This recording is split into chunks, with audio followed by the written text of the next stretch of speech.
तो पादप में कल्प वृक्ष, और कल्प पादप में कल्प वृक्ष, और पुण्य पुण्य रूपी कल्प वृक्ष के फल वाले हैं। कैसा है वह? सम्यक परिपक्व, पूर्णतः परिपक्व हो गया है। मतलब जब आर्यंत तीर्थंकर बन रहे हैं तो 13वें गुणस्थान में उनके पूर्ण तीर्थंकर प्रकृति का उदय होता है।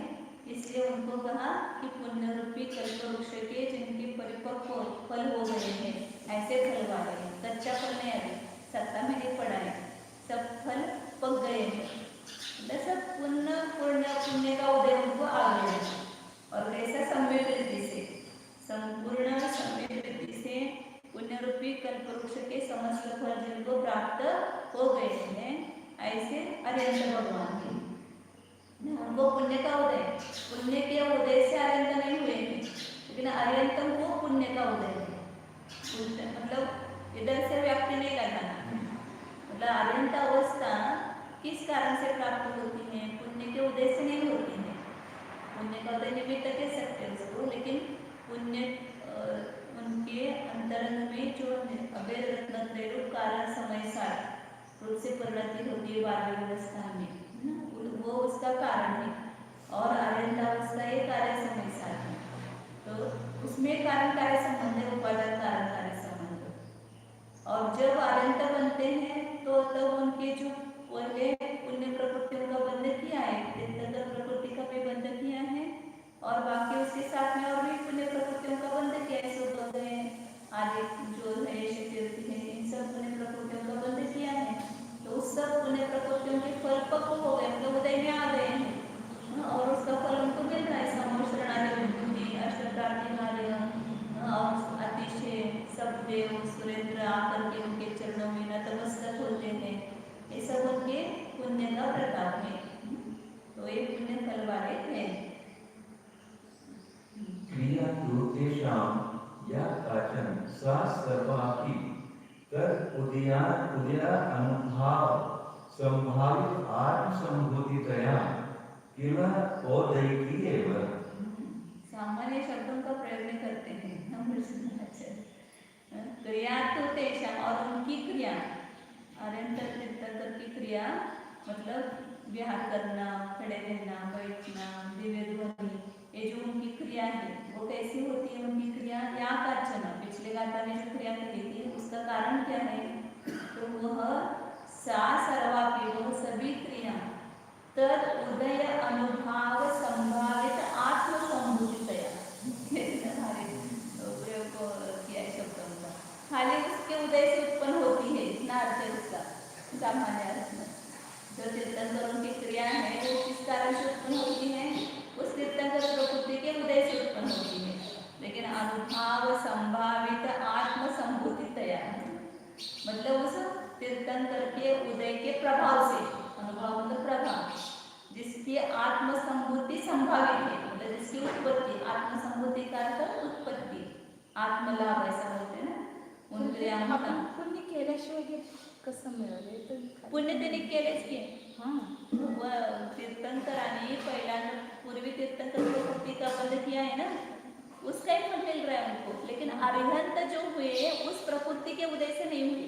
ये कहना, जो अरिहंत बने हैं वो केवल उन्होंने पुण्य कर्म का बंध किया, इसलिए वो अरिहंत हुए हैं क्या? हाँ, तो अरिहंत अवस्था जो प्राप्त हुई है वो पुण्य का फल नहीं है।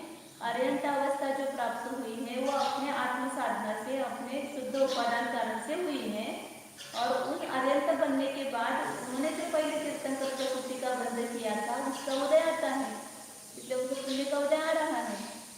सभी पुण्य प्रकृतियों का उदय है ना उनको, तीर्थंकरों को, तो इसलिए पुण्य तो उन्होंने किया ना, इसीलिए तो फल भोग रहे हैं सब।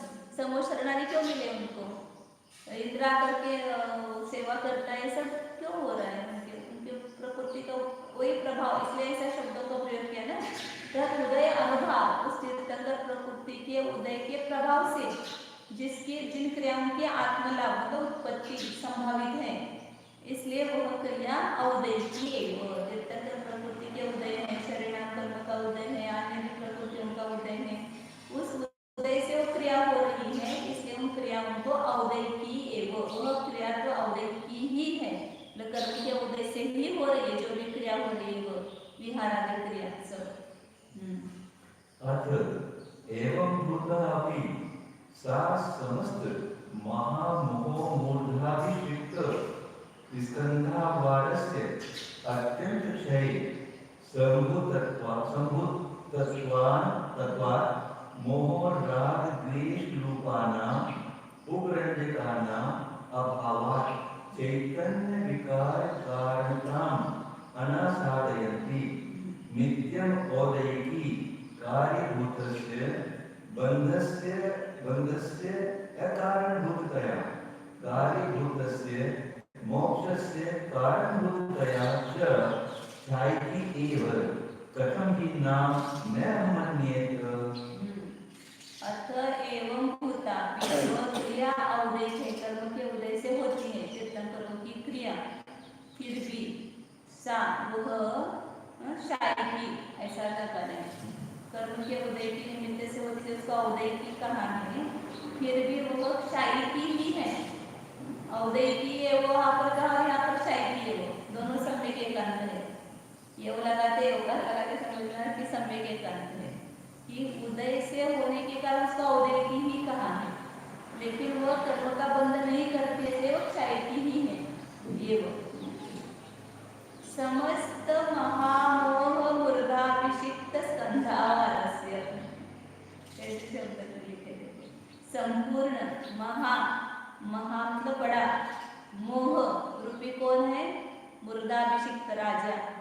जैसे जीव राजा सबसे उत्कृष्ट है, वैसे संसार में कौन सा राजा उत्कृष्ट है, मोह रूपी राजा, सबके ऊपर सवार है ना।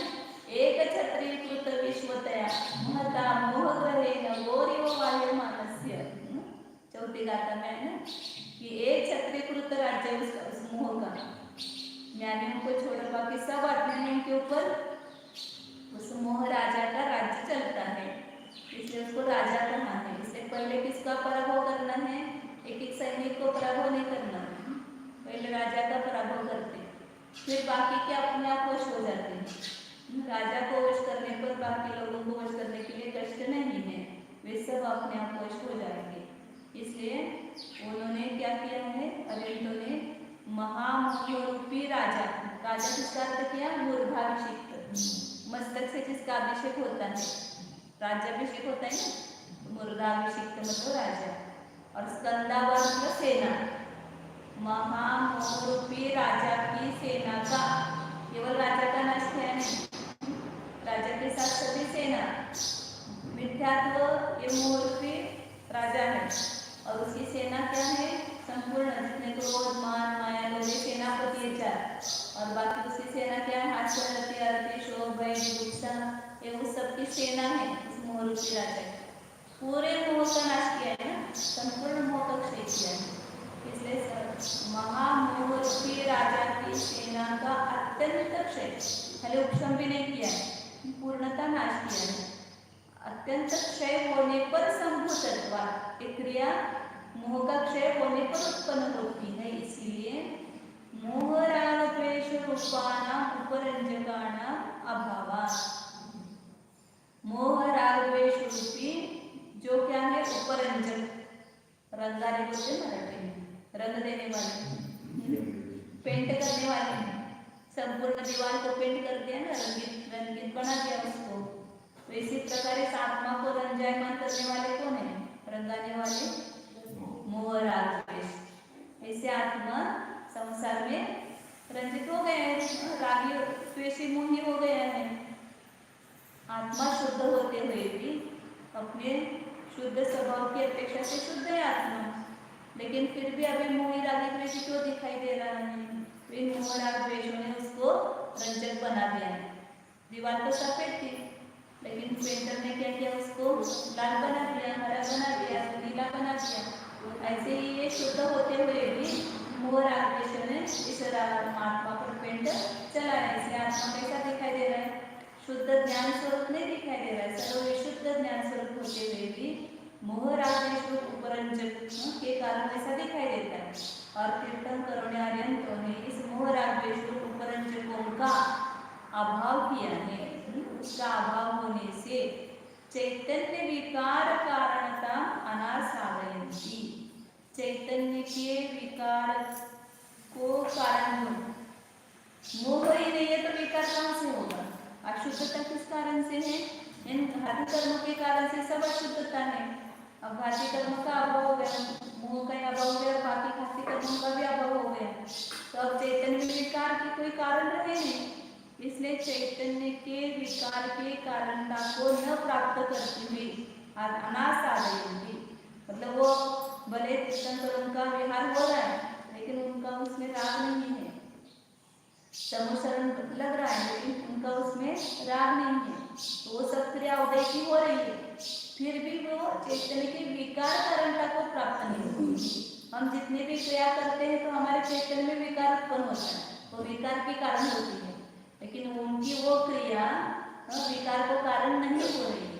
चैतन्य विकार के कारणता को प्राप्त न करती हुई नित्यम अवदैकी, सदैव अवदैकी होती हुई भी कार्यभूतस्य बंधस्य अकारणभूततया, अवदैकी क्रिया भी कार्यभूत जो बंध है, क्रिया का कार्य क्या है?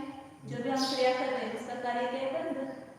जो भी हम क्रिया कर रहे हैं, बोल रहे हैं बंद कर रहे हैं, बैठ रहे बंद कर रहे हैं, खा रहे हैं बंद कर रहे हैं, चल रहे हैं पी रहे हैं, जो भी क्रिया कर रहे हैं उससे हमारा उसका फल हमें क्या मिल रहा है? बंध।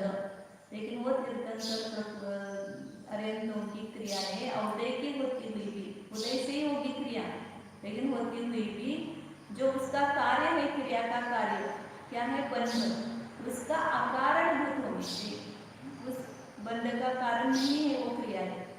क्यों? क्योंकि वो इच्छापूर्वक नहीं कर रहे हैं, मोहपूर्वक नहीं है। अकारणभूत होने से कार्यभूतस्य मोक्षस्य कारणभूततया, उल्टा और क्या है? बंध की तो कारण है ही नहीं, उल्टा कार्यभूत जो मोक्ष है विरुद्ध कार्य का कारण है। राग सहित संयम विरुद्ध कार्यकारी है, ऐसे यहाँ पर राग रहित क्रिया विरुद्ध कार्य को कर रही है। उसका अविरुद्ध कार्य क्या है? राग सहित क्रिया का बंधन, और ये राग रहित क्रिया उस बंध का विरोधी कार्य क्या है? मोक्ष। उस मोक्ष का की कारण हो रही है, मोक्ष कार्यभूत से मोक्ष से कारण हो गया, क्योंकि जब तक कर्म का उदय आकर के नहीं खेलेगा तब तक मोक्ष कैसे प्राप्त होगा? तो जब उदय में पुनः बंध करता है तो क्रिया पुनः बंध के कारण होती है। हमारी जो क्रिया हो रही है अनादिकाल से ऐसी हो रही है ना, उस कर्म के उदय से क्रिया होती है, पुनः मोह राग से सहित होने के कारण पुनः बंध करता है, बंध के कारण पुनः संसार उत्पन्न होता है। तो उनकी क्रिया तो अभी उदय आकर के फिर रहा है, फल दे रहा है और जा रहा है, इसलिए बंध का तो कारण है ही नहीं, उल्टा कार्यभूत जो मोक्ष है उसकी कारणभूत होने से शायकी एवं कथम की नाम नानुमन्वित, उसको शायकी ही कैसे नहीं कहेंगे, कैसे नहीं मानेंगे? बंध नहीं कर रहे तो वो क्रिया क्षय कर रही है, मोक्ष का ही कारण हो रही है, इसलिए शायकी कौन नहीं कहेंगे उसको, कैसे नहीं होगी? तो वो शायकी ही है, अवदय की होती हुई भी वो कर्मबंध का कारण न होने से और मोक्ष का उल्टा मोक्ष का कारण होने से उसको शायकी कहा है। अतः अनुमन्येत चेत हि चेत तर्हि कर्म विपाकः अपि न तेषां स्वभाव विपाकाय। अतः अनुमन्येत चेत, और यदि आप मानते हो, शायकी मानते हो, तो ये बात सिद्ध हो गई कि कर्म का उदय होते हुए भी उनके स्वभाव के घात के लिए नहीं होता है। तीर्थंकर प्रकृति को, तीर्थंकर जीव को या आनंदों को कर्म का उदय तो है, लेकिन फिर भी उनके स्वभाव का घात नहीं हो रहा है, लेकिन घाती कर्म का ही अभाव हो गया। स्वभाव का घात करने वाले तो घाती कर्म थे, उसका अभाव हो गया, तो उनके अभी स्वभाव का जैसे सिद्ध अनंत सुख, अनंत ज्ञान, अनंत दर्शन रूप परिणमित होते हैं, ऐसे अनंत भी अनंत दर्शन, अनंत ज्ञान, अनंत सुख, अनंत विधि रूप परिणमित हो रहे हैं। उनके स्वभाव का घात नहीं हो रहा है। तो कर्म का उदय, केवल कर्म का उदय घात के लिए कारण नहीं होता, ये बताना है। मोह राग द्वेष के अभाव में कर्म का उदय अपने स्वभाव का घात करने में समर्थ नहीं है। और मोह जो है, मोह सहित क्रिया है, वो अपने स्वभाव के भाग के लिए कारण होती है। इसलिए बंध जो है वो किसका फल है? रघु और आग्रह का फल है। ज्ञान का भी फल नहीं है और कर्म के उदय का भी फल नहीं है।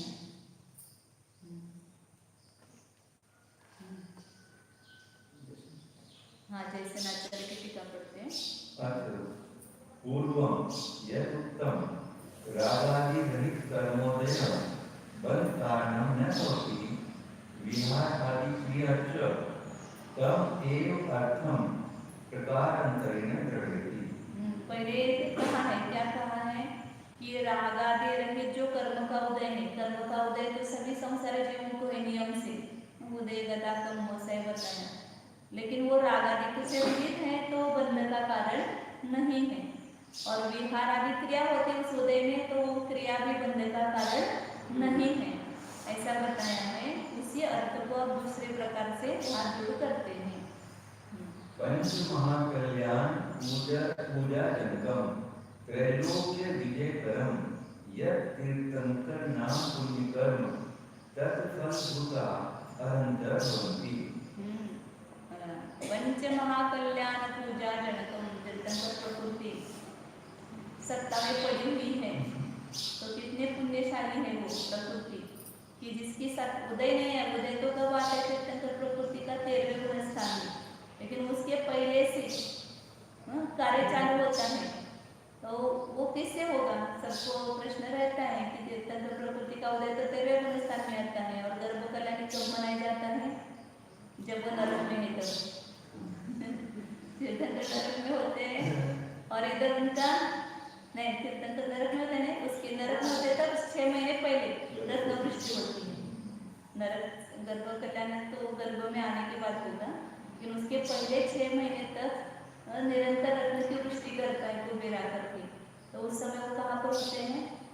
नरक में है, कोई स्वर्ग में है, दोनों जगह हो सकते हैं। तीर्थंकर प्रकृति का जिन्होंने बंध किया है, एक तो स्वर्ग में जाएंगे, या पहले उन्होंने नरकादि का बंध किया है तो नरक में भी जाते हैं। लेकिन जब उनका पुण्य आगे होने वाले है, उसके 6 महीने से ही ये सब कार्य चालू होता है। और वहाँ आने पर गर्भ में आने पर गर्भ कल्याण मनाया जाता है। उसका कारण क्या है? तो मतलब उसके साथ में तीर्थंकर प्रकृति बंदी होगी, वो अकेले नहीं बनते हैं, उसके साथ में बहुत सारे पुण्य प्रकृति उनका भी बंधन हुआ है।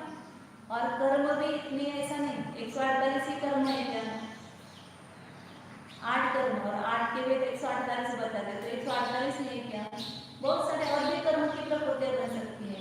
तो तीर्थंकर प्रकृति के साथ ये भी प्रकृति बंदी होगी, गर्भ कल्याण, जन्म कल्याण, भिक्षा कल्याण, ऐसे चिंतन हुआ। मतलब उस समय वो बंधक हुआ है ना, उनको 5 कल्याण होंगे इनके, तो उस होने के लिए योग्य ऐसी जो पुण्य प्रवृत्ति होगी, वो पुण्य प्रवृत्तियों का बंधन हुआ है उस समय। तो उस पुण्य के उदय से उनका गर्भ कल्याणिक होता है। 5 कल्याणिक जिनके होते हैं, ऐसे महापूजा के लिए उत्पन्न करने वाले वो तीर्थंकर प्रवृत्ति है। तो गर्भ कल्याणिक में हम देखते कितना स्वर्ग से इंद्र आकर के सब देवियों को उसकी सेवा में रखता है। माता की कितनी सेवाएं करती है वो देवियाँ, पूरे 9 महीने तक माता की सेवा करती हैं। फिर जब तीर्थंकर का जन्म होता है, बालक का जन्म होता है, तब इंद्र स्वयं आकर के उसका आसन कंपायमान होता है, और इंद्र स्वयं आकर के हाथी पर बैठ करके हाथी पर बैठ करके आता है, और उस बालक को लेकर के मेरु पर्वत पर ले जा करके उसका अभिषेक करता है। सब पंचकल्याणी पूजा में देखते कितना बड़ा उनका पुण्य है। कल्पवृक्ष, इसे पुण्य कल्पवृक्ष की उपमा दी है। जिस प्रकार कल्पवृक्ष के पास जो कुछ मांगते हैं वो सब कुछ प्राप्त हो जाता है, इसी प्रकार पुण्य के उदय से जो अपन चाहते हैं सब कुछ हो जाता है। इसलिए पुण्य को कल्पवृक्ष की उपमा दी जाती है। जो कुछ मिलता है किससे मिल रहा है? पुण्य के वजह से मिल रहा है। तो उनके गर्भ जन्म कल्याण में इंद्र भी आकर के अब नहलाना करना, वे कौन काम करते हैं? दही करते हैं ना, घर में अपन बालक का ये सब दही करते हैं, और वो दही कैसा काम कर रहे हैं? स्वयं उसका उनका अभिषेक कराए, मतलब उनको इंद्राणी कपड़े पहनाती है, सब दाई जैसे हम लोग नौकर जैसा काम करते हैं। इंद्र सेवाम तब सुकुरुताम, आता है ना एक ही भाव सूत्र, इंद्र आपकी सेवा करता है, लेकिन ये उससे आपका बड़प्पन नहीं है, आपकी सेवा करता है उससे उसका बड़प्पन, इंद्र की सेवा इंद्र का बड़प्पन है। इसलिए कहते हैं कि पंच महाकल्याण, फिर उसके बाद जन्म कराने के बाद भी पूरे बालक अवस्था में सब स्वर्ग से भोजन आता है, स्वर्ग से उनके अलंकार वस्त्र ये सब आते, सब त्रिलोकसार में देखा था ना, एक मानस स्तंभ रहता है वहाँ पर स्वर्ग में, वहाँ पर रत्न का पिटारा रहता है, उसमें सब जो बाल तीर्थंकर है या राजा होने के बाद जो उनके अलंकार का वस्त्र वगैरह उस पिटारा में रखते हैं। और जब तीर्थंकर का जन्म होता है तभी वो निकाल करके वो लाते हैं वो सब आभूषण और वस्त्र वगैरह, और राज्याभिषेक के समय पूरा उनका वहाँ से सब कुछ आता है। ऐसे तीर्थंकर महापुण्यशाली प्रकृति। फिर राज्याभिषेक भी होता है तो स्वर्ग के देवा करके उनका अभिषेक करते, राज्याभिषेक भी मनाते हैं। जब दीक्षा करने के लिए देवैरागी के भाव जगते हैं, तुरंत लोकांतिक देवा करके उनकी अनुमोदना करते हैं और तुरंत इंद्र पालकी लेकर के आ जाता है। मन में आया, बाकी कुछ सूचना नहीं भेजी, कुछ संदेशा नहीं भेजा, कुछ कार्यक्रम होने वाला है, कुछ पत्रिका नहीं, कुछ नहीं, इधर उनके मन में आया कि वहाँ से स्वर्ग में जब आसन कंपायमान होता है और वे सब आ जाते हैं। ऐसे पुण्य यहाँ पर भी अपन देखते बहुत सारे पुण्यवान जीवों के मन में आता है ना तो काम हो जाता है। मतलब अपन ऐसे सोचते हैं कि उसके पहले वो तैयार रहता है काम। तो इस प्रकार पुण्यवानों की इच्छाएं पूर्ण होती है। तो उनके सब पुण्य रूपी कल्पवृक्ष के फल परिपक्व हुए। और ये सब तीर्थंकर होने के पहले सब पुण्य का कार्य हो रहा है। तीर्थंकर प्रकृति सत्ता में पड़ी है, खाली उदय में नहीं आ रही है, लेकिन उसके साथ में उन्होंने जो पुण्य गंगा होगा उसका ये काम चल रहा है। और जब साक्षात तीर्थंकर प्रकृति उदय में आती है तब तो उसका जो महात्म्य है वो तो बहुत अलौकिक है, अद्वितीय है।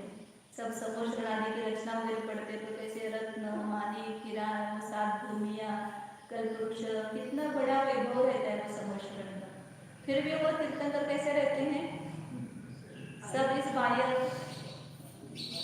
मतलब ये बाहर लक्ष्मी जो है ना वो चाहने पर नहीं आती है, जो नहीं चाहता है ना उसके पीछे लगती है। ये लक्ष्मी की रीति उल्टी है, जो लक्ष्मी की इच्छा करता है उसके पीछे वो लक्ष्मी जाती नहीं है, और जो लक्ष्मी की इच्छा नहीं करता है उसको छोड़ देते हैं तो उसके पीछे पीछे लक्ष्मी चलती है। ऐसे उल्टी रीत है, इसलिए लक्ष्मी की इच्छा कभी करना नहीं। लेकिन उनके पास इतना सारा वैभव होते हुए भी तो कैसे बैठे हैं, पर तुम तो उससे अति विरक्त, अत्यंत विरक्त होकर कैसे बैठे समोषण में भगवान कौन से आसन पर बैठे हैं, सिंहासन पर। सिंहासन को छूते भी नहीं। कमल पर चलते हैं क्या, कमल से अधर गमन करते हैं, उसको स्पर्श भी नहीं करते हैं। ये उनकी अलिप्तता दिखाती है।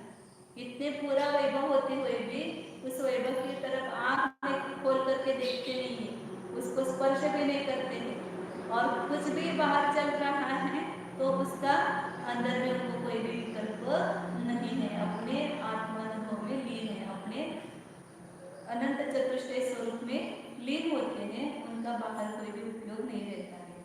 तो पंच महाकल्याण पूजा को उत्पन्न करने वाला त्रैलोक्य विजय करम, त्रिलोकाधिपति होते हैं।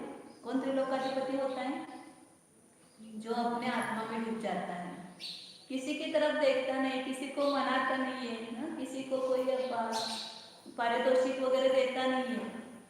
अभी राजकारण में किसी को नेता को आना है चुनाव में तो कितना कष्ट करना पड़ता है, कितना खर्चा करना पड़ता है, और तीर्थंकरों को क्या खर्चा करना पड़ता है, सब मेरे पास आ जाए, कुछ भी नहीं करना पड़ता, सबसे परांगमुख हो जाते हैं और केवल आत्मसम्मुख होते हैं तो संपूर्ण जगत आकर के उनके चरणों में नतमस्तक होता है।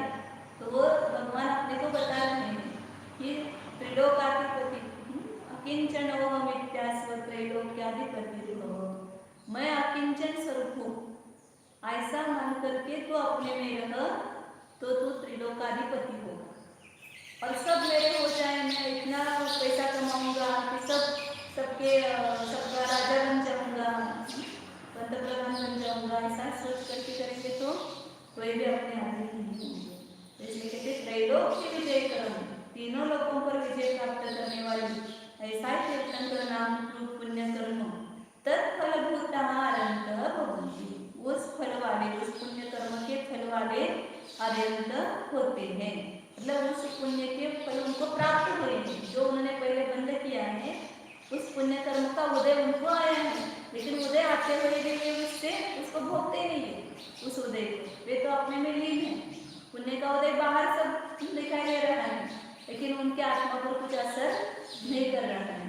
हमारे पुण्य का उदय थोड़ा आता है तो हमारे ऊपर इतना प्रभाव जमता है, क्या करें, हमारे इतने पुण्य का उदय है, इतना सब कुछ मिला है, तो उसमें हम आसक्त हो जाते हैं, इसलिए पुनः बंद होता है, लेकिन वो उसमें आसक्त नहीं है। तेषां या विविधनीरु वचन व्यापार आदि क्रिया सा निक्रिय शुद्धात्म तत्विपरीत कर्म उदय जनितत्वात् सर्वा अपि ओदयति भवति। तेषां उनकी जो दिव्य ध्वनि रूप वचन व्यापार आदि क्रिया है, दिव्य ध्वनि फिर रही है, तो उस समय वह क्रिया कैसी है? निक्रिय शुद्धात्म तत्व विपरीत कर्मोदय। कर्म का उदय कौन है? अपने निष्क्रिय शुद्धात्म तत्व से विपरीत है। हर लाइन में जैसे नाचर भेद विज्ञान कराते हैं, कर्म का उदय तेरा नहीं है, कर्म का उदय अपनी शुद्धात्मा से, निज शुद्धात्मा से भिन्न है, इसलिए कर्म के उदय में आकुलित हर्ष विचार मत करो। निष्क्रिय निष्क्रिय से शुद्धात्म तत्व से विपरीत कर्म के उदय से उत्पन्न होने से वो क्रिया कर्म के उदय से उत्पन्न होती है, इसलिए वह सभी क्रिया अवदैवी है। निर्मोह शुद्धात्म तत्व प्रसादक ममकार अहंकार उत्पादन समर्थ मोह आदि विरहित तत्वात् यतः तस्मात् सा यद्यपि ओदैकी तथापि निर्विकार शुद्ध आत्म तत्वस्य विक्रियाम् अकुर्वती सती क्षायिकी इति मतः। जिस कारण से वो कैसी है? निर्मोह, वो हाँ ये नीचे की लाइन, निर्मोह शुद्धात्म तत्व। शुद्धात्म तत्व कैसा है? निर्मोह। उस शुद्धात्म तत्व को प्रक्षालित करने वाला, उसको ढकने वाला, अभी हमें आत्मा क्यों नहीं समझ में आ रहा है? क्योंकि ये अहंकार और ममकार, किसमें अहंकार ममकार है हमारा? इस परद्रव्य में। उसको उत्पन्न कौन कर रहा है? मोहादि कर्म हमारे पास बैठा हुआ है। तो इस शुद्धात्म तत्व को ढकने वाला जो ममकार अहंकार मतलब परद्रव्य में ये मैं हूँ और ये मेरा है, इस प्रकार का अहंकार ममकार को उत्पन्न करने में समर्थ कौन है? मोहादि कर्म, मोह आदि कर्म उसमें समर्थ है। मोहादि आदि में रहेंगे दर्शन उसमें नित्य बन जाते हैं, क्योंकि शोभमिक भाव के कारण वो इच्छा उत्पन्न होती है, तो इसलिए आदि से सब घाती कर्म ले सकते हैं। तो उस निर्मोह शुद्धात्म तत्व को ढकने वाला जो अहंकार और ममकार है, इसको उत्पन्न करने में समर्थ जो मोहादि कर्म है, उससे रहित है केवल भगवान। इसलिए जिस कारण से रहित है उस कारण से वह क्रिया उनके अवदैकी होने पर भी, कर्म के उदय से, पुण्य कर्म के उदय से हो रही है, तथापि निर्विकार शुद्धात्म तत्व से विक्रिया अकुर्वती, उस क्रिया से उनके शुद्धात्म तत्व में कोई भी विक्रिया उत्पन्न नहीं होती है। शुद्धात्म तत्व कैसा है? निर्विकार है, और जैसा शुद्धात्म तत्व है वैसा ही वहाँ पर रहता है। राग द्वेष मोह आदि कोई क्रिया नहीं होती है। समोसन में बैठे भगवान का अहंकार हो रहा है क्या मैं इतना बड़ा हूँ, सब इंद्र मेरे चरण में आकर के नमस्कार हो रहे, हमारे छाती तुरंत खुल जाती। कोई पंतप्रधान हमारे दर्शन करने के लिए आते, मैं बहुत बड़ा संत हो गया।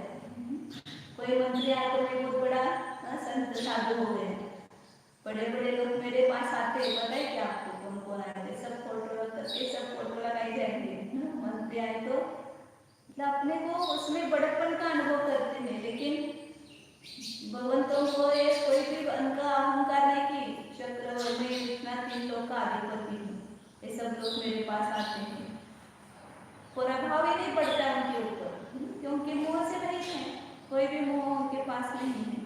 इसलिए विक्रिया व कुर्वती सती, वह क्रिया उन पर कोई भी विक्रिया उत्पन्न नहीं करती है, राग द्वेष उत्पन्न नहीं होता है। जो भक्ति से नाच रहा है, इसके प्रति राग नहीं है, कोई सामने दूसरा समोसन लगा रहा है, उनके पास 5 समोसन अन्य मतवादी प्रवर्तक भावे के कारण हुंडा सर्पिणी का प्रभाव होता है कि पुस्तक के काल में भी ऐसे इस पंचम काल में हुंडा सर्पिणी पंचम काल में हुंडा सर्पिणी काल में अन्य मतों का भी प्रचार चला, तो वो सब मत प्रवर्तक होते हुए उनके प्रति कोई भी द्वेष उनको नहीं था।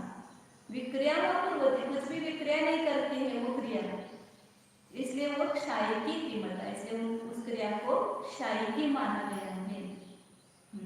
अत्र आशिष्य औदैका भावाबन्धकारणम् इति आरम्भवचनं तर्हि वृथा भवति। जो विकल्प आया, मैंने कहा महावीर भगवान 4 दिन तक दिव्य बने नहीं किए, उनको चिंता हुई कि नहीं हुई? केवल ज्ञान होने के बाद 4 दिन तक दिव्य बने नहीं किए, क्यों नहीं खिल रही है? उनको कुछ विकल्प हुआ हो क्या उनको? वे तो अपने आत्मानुभव के लिए थे, समोसन हो रहा था, वो ऐसे बैठते थे, सब लोग आकर के चले जाते थे, लेकिन उनको कोई भी विकल्प नहीं था। क्यों? क्योंकि उनको मोह नहीं था, जीवन खिरे या न खिरे, कोई अच्छा कहे भला कहे या बुरा कहे, उनको कोई भी इससे विकल्प नहीं था। अब यहाँ पर शिष्य प्रश्न कर रहा है, ये औदैहिक भाव तो बंध के कारण कहे हैं, ये शास्त्र का वचन है, वो दैया बंध यरा ऐसे दौलालित में आता है, तो औदैहिक भाव बंध के कारण कहे हैं, इति आगम वचन, ये तो आगम का वचन है, हम मन से नहीं कह रहे, तरी उल्टा होती, ये उनकी क्रिया औदैहिक होते हुए भी उनको बंध नहीं हो रहा है, तो औदैहिक भाव बंध का कारण है, ये जो आगम में बताया है वो मिथ्या हो जाएगा, वृथा हो जाएगा, ऐसी शंका करने शंका उठाइए। शिष्य बहुत होशियार होता है कि वो शास्त्र से शंका उठाता है।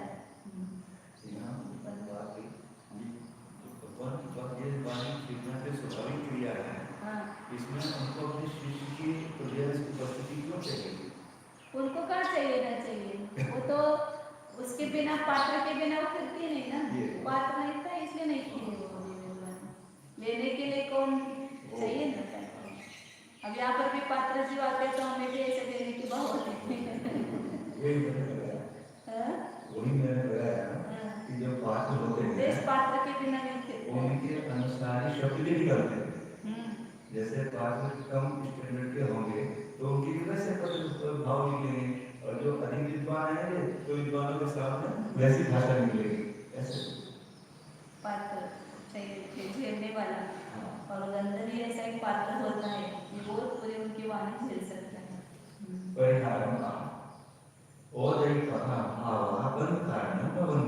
और एक नियोग भी होता है, नियोग भी है ना, दिन तक नहीं मिलना है, ये उल्टा सर्प निकालता है प्रभाव से।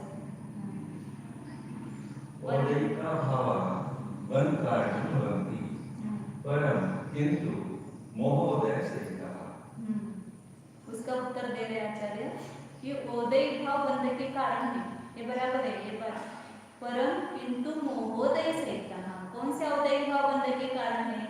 मोह के उदय सहित जो औदैहिक भाव है, औदैहिक भाव की किस वेद बताई, गति, कषाय, लिंग, मिथ्या दर्शन, अज्ञान, असंयत, तो इसमें से खाली गति नाम कर्म का उदय बंध का कारण नहीं होगा, गति के साथ मोह का उदय चाहिए। मनुष्य गति का उदय तो 14 गुण स्थान तक है, लेकिन बंध नहीं होता है, तो उसके साथ यदि मोह का उदय रहता है तो ही बंध के वही कारण बनते हैं।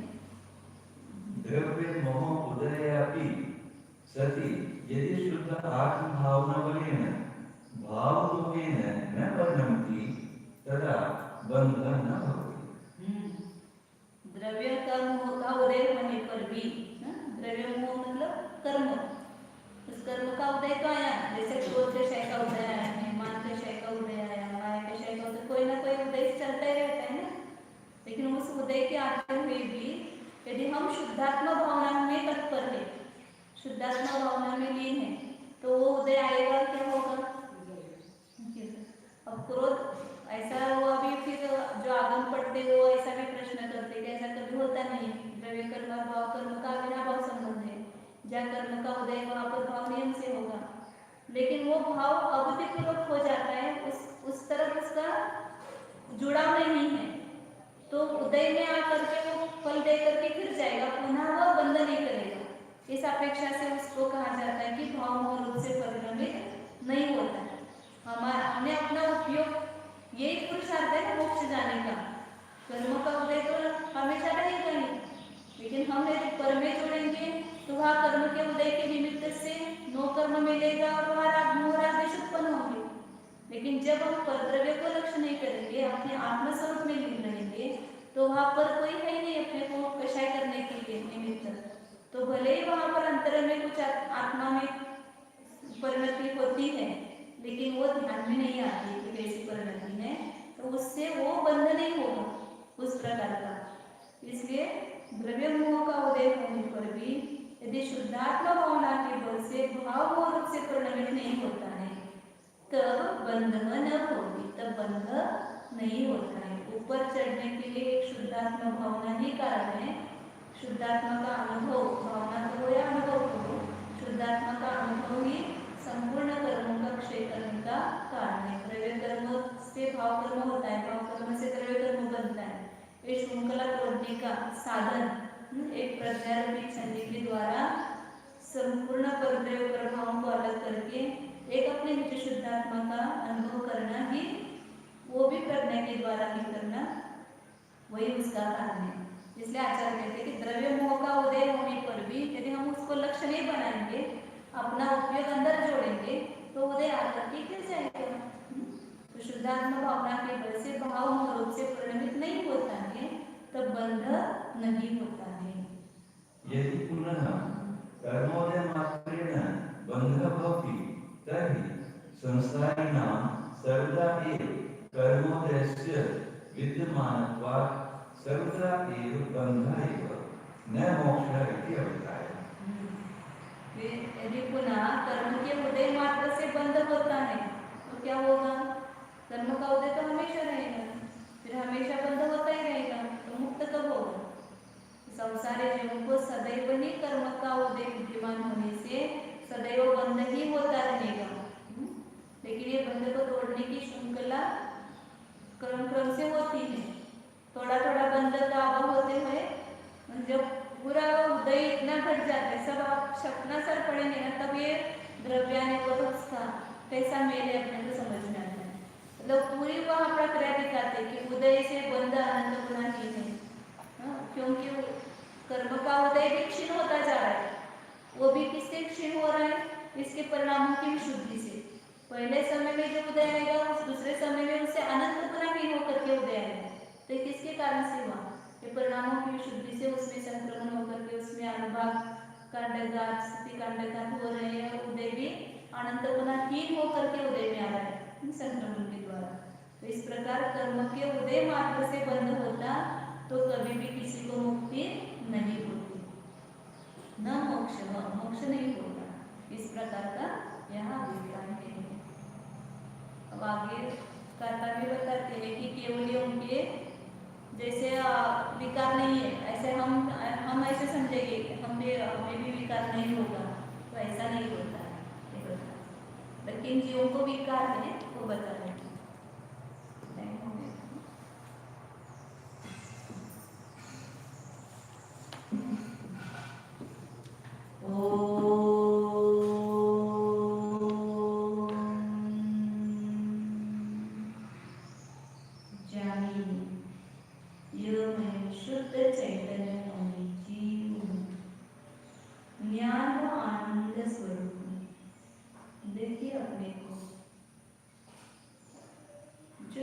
के द्वारा बताया जा रहा है वैसी वस्तु है अंतरंग में, उसका वेदन करना है, उस वस्तु को वैसे ही जानना है। शब्द है तो उस शब्द की वाच्य वस्तु भी है। जीव शब्द सब आयात हो, जीव शब्द है तो जीव शब्द का वाच्य जीव भी यहाँ है। किसको जीव कह रहे हैं वो तो सोचो थोड़ा। इस शरीर को जीव नहीं कह रहे, शरीर तो जड़ है, अचेतन है, कुछ भी जानता नहीं, तो किसको जीव कह रहे हैं? तो अंतरंग में चैतन्य प्राण से जो जी रहा है, जो ज्ञान दर्शन उपयोग स्वरूप है, उसको जीव यह संज्ञा है। जीव शब्द को सुनते ही उस जीव को जाने, यह जीवमय हूँ, इस सप्त धातु का पिंड रूप शरीर में नहीं हूँ, मैं ज्ञानादि अनंत गुणों का पिंड हूँ। देखिए अपनी वैसा ही देखिए, मैं उपयोग से हूँ, ज्ञान दर्शन से परिपूर्ण हूँ, आनंद का गंध हूँ, संपूर्ण प्रदेशों में आनंद भरा हुआ है। आनंद भी बाहर से नहीं आता है, शब्दों को सुनकर हमें जो आनंद हुआ वो आनंद शब्द में से नहीं आया है, वो इस आनंद स्रोत में से ही आनंद आया है। उस आनंद के स्रोत को देखिए, आनंद चाहिए पर्याय में, कहाँ से मिलेगा?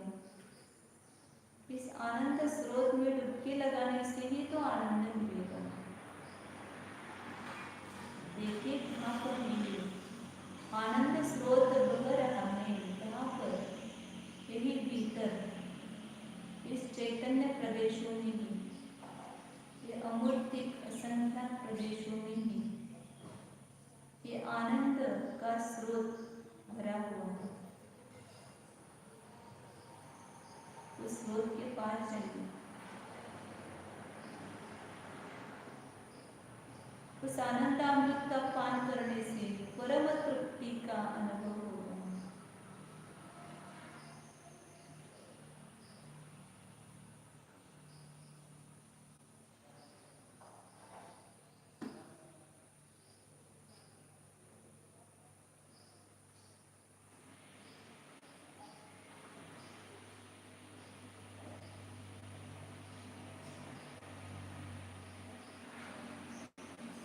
आनंदामृत स्वरूपो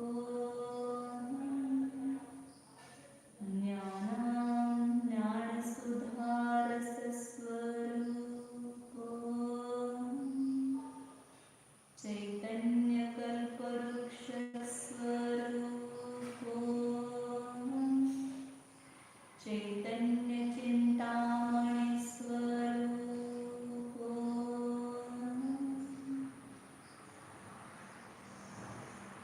अचिन्त्य शक्ति स्वरूपो सहजानंद